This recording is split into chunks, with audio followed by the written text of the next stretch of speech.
For some reason, the screen has to start from the first level just to scroll to whatever level you are at. Does that every time.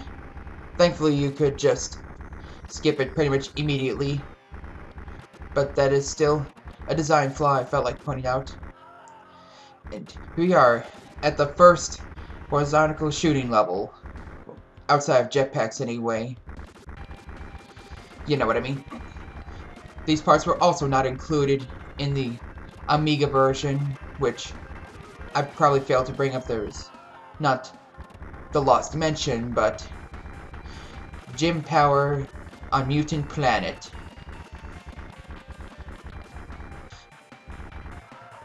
The jetpack levels are intact, the strolling levels are intact, but that maze level and these shooting levels are completely absent.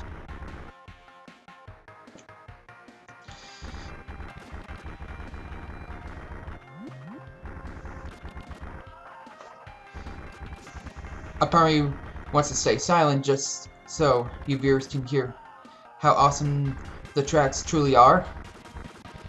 Alas, the sound effects are a bit loud, so a little bit difficult to make out the music in this game. I try whenever I know there's nothing coming up to not fire at anything, but fire at nothing. That is few and far in between. But yeah, I could not make it to this level until about 3 years ago. Took me about 9 tries before I was able to make it through.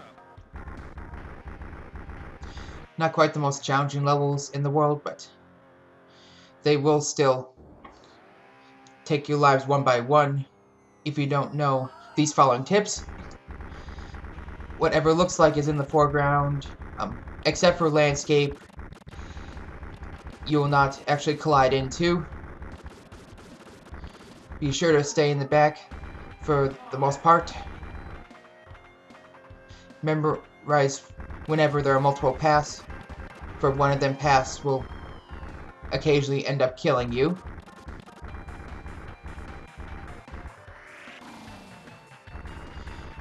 Though even that, this level does not hold your hand at all. Not outside of invincibility frames, that is. And these smart bombs are still function the same way you do on foot. Another thing I failed to mention is that the reason why this game is called, the game's title emphasizes in 3D, it's not because of the pseudo 3D background, it's not even because of those bird eye view levels, but because apparently this game came with glasses, 3D glasses, you know, like what the Sega Master System had in the occasional 3D film. I don't remember if I ever received mine. I'm not sure if I received mine as a used copy, or as an unopened package, and I just happened to never use them glasses. So do not ask how awesome the 3D is. I don't know how it compares to the likes of 3DS or whatever. But you know, that's a thing. That's why this game emphasizes is the Lost Dimension in 3D.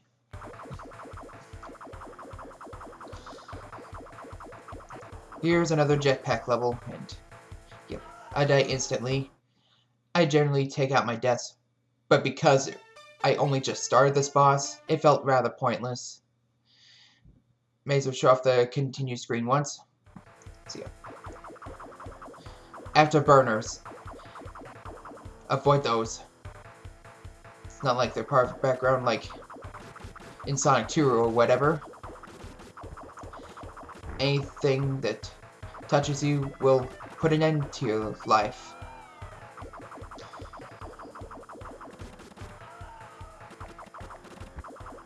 These jetpack levels always go in a certain pattern, so once again, you'll be, Stay at the back of the screen, generally. Stay at the bottom or top, whichever the opponent's ship is. The opposite side of you. You'll end up dying by colliding with a ship more often than whatever fires at you. At least that is from my experience. Also, this is another kick-ass track. Just felt like pointing it out.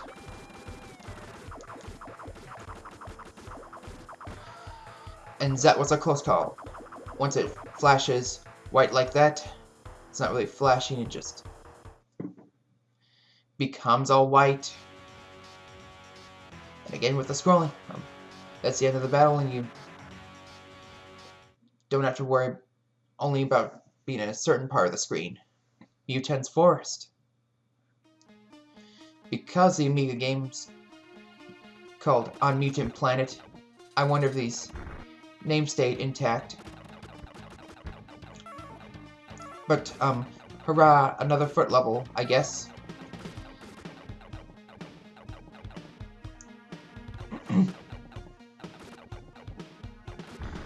Bit of a spooky, October-ish feel to it. Rather fitting, given that I'm recording the audio during October. No, can't guarantee that's when it'll upload, but just felt like pointing the irony. Fortunately, this game does have pretty good variety of enemies, so you won't have to get sick of seeing the same ones over and over, although you will very likely get sick of having to collide with them. And another cut there. With your invincibility frames, and I failed to show off here, you have just enough time to run over these spikes. So that's about how long you are invulnerable. Whenever you're on platforms or whatever, be sure to fire for a few moments. Make sure there are no enemies coming at you, especially if you're having to constantly platform and enemies have to jump down and surprise! Down goes Jim.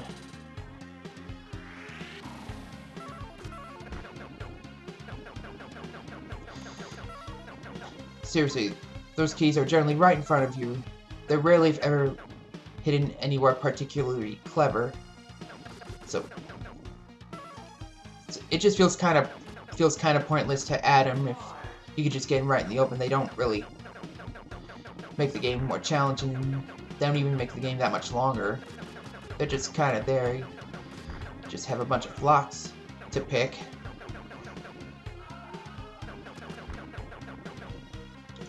You even have all these sound effects from your weapon.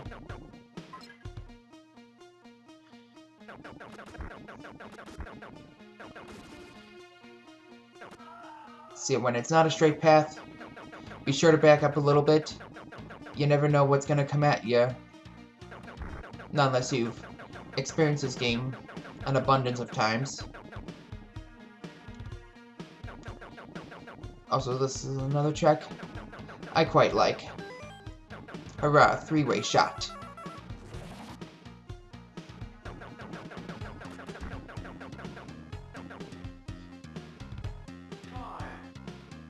I could complain about grabbing them clocks too. They're not particularly hidden, and pretty much all these levels are rather generous with time, so it feels rather pointless to have a countdown in the first place.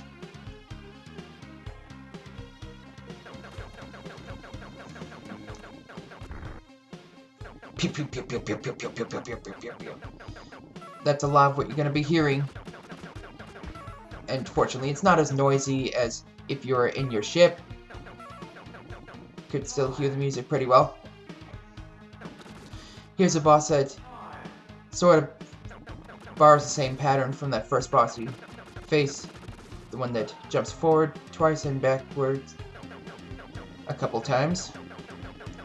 Very similar pattern, except you actually have to duck if it gets too close to you.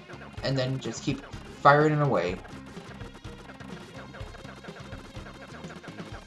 Decent length of them arms. And I don't know even why I attempted to jump up there. I should know better that Jim is not that athletic.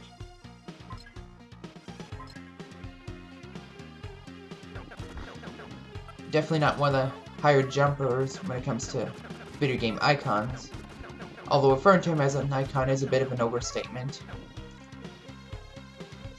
I am 95% sure that this is the last installment from the Jim Power series. If I should even call it a series, since this is more or less a remake, a retelling of some sort. Both Electro Brain and the French developer of this game, the name slips my mind, went out of business in the 90s. So I'm not expecting to see a sequel for this anytime whatsoever.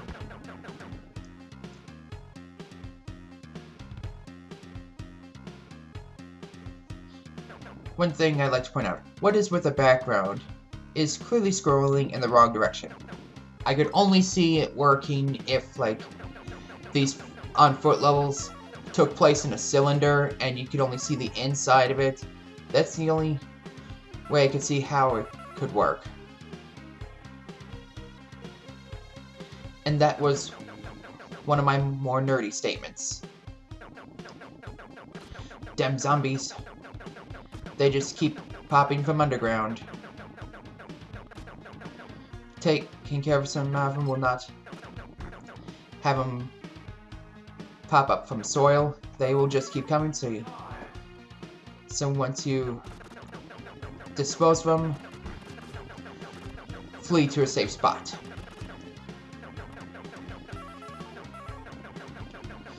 Easily one of the more annoying enemies in this level. Although that kind of goes for a lot of enemies in this game. Okay, here's an exception. Here's where getting a key is a bit of a challenge. Gotta have excellent hand-to-eye coordination. So these platforming sections are a lot more fun than when having to fire at enemies. This game is pretty much a poor man's Contra, or whatever. And then for some reason a 1-up just pops up. Can't complain.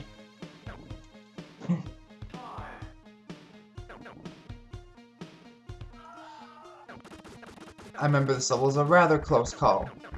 Just like the first spaceship level. Also, since Jim has a spaceship, what's the... why doesn't he just fly all the way to level 7? I mean, granted, I don't really get the plot. I know the plot in Unmutant Planet has something to do with Jim Power, who looks nothing like this version of Jim Power, has to go save the president's daughter from the clutches of Valcor. Samantha, I believe.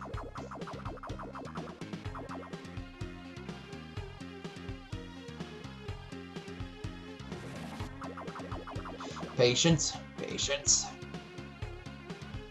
patience. That pose Jim made. Like he's the man.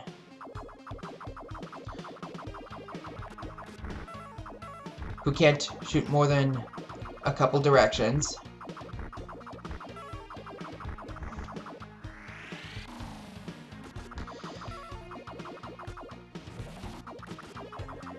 Those wasps, those bees, those whatever. They have to be the most obnoxious enemy in this level. They'll just keep popping up before you see them hives. Oh, and yeah, one thing to bring up. Actually, here's where I bring it up. And that is how, as far as I can get without cheating.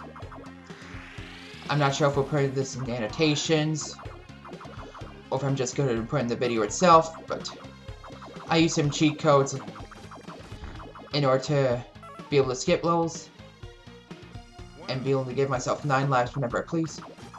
And there's another reason for that besides the fact that this game is hard as all hell.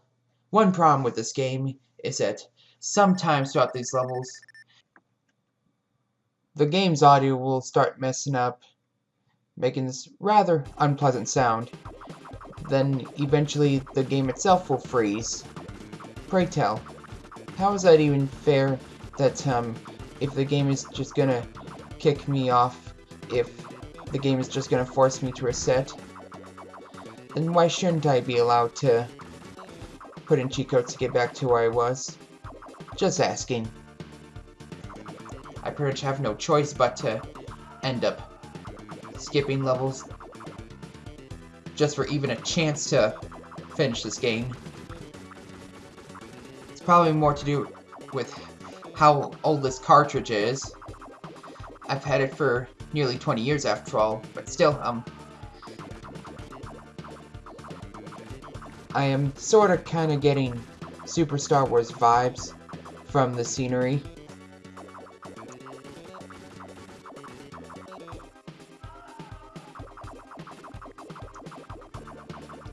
Also like the first jetpack boss.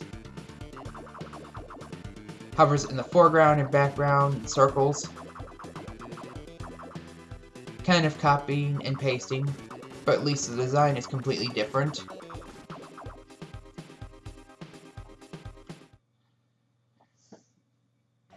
So yeah, I end up having to use cheat codes starting in the middle of level 4. I made this vow that I will not reset my lives to more than once per stage.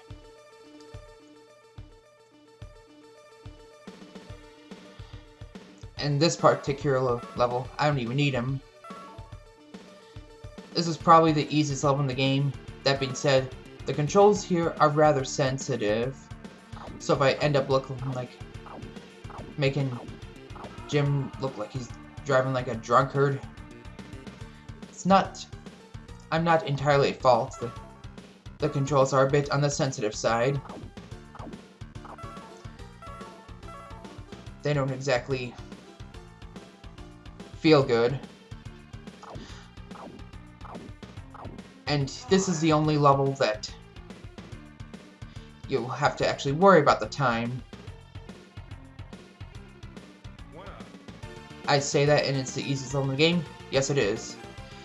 Because even if you run out of time, you'll end up starting pretty much where Jim's course is, as stated that pretty much at the end of the last part. And assuming you have another life to spare. And then onward.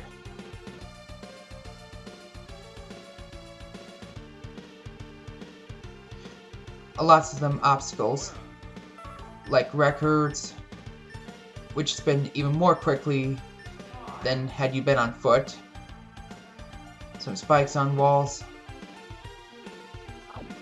Brings back some elements from the first Bird's Eye View level. One thing to bring up, why couldn't this borrow even more elements from like F-Zero and see a little bit what's ahead of you? The camera worked because you're not quite, because obviously you're not speeding through a stage anywhere near as quickly on level 2, but in this one you have to awkwardly drive your way through them obstacles and you barely have enough time to react.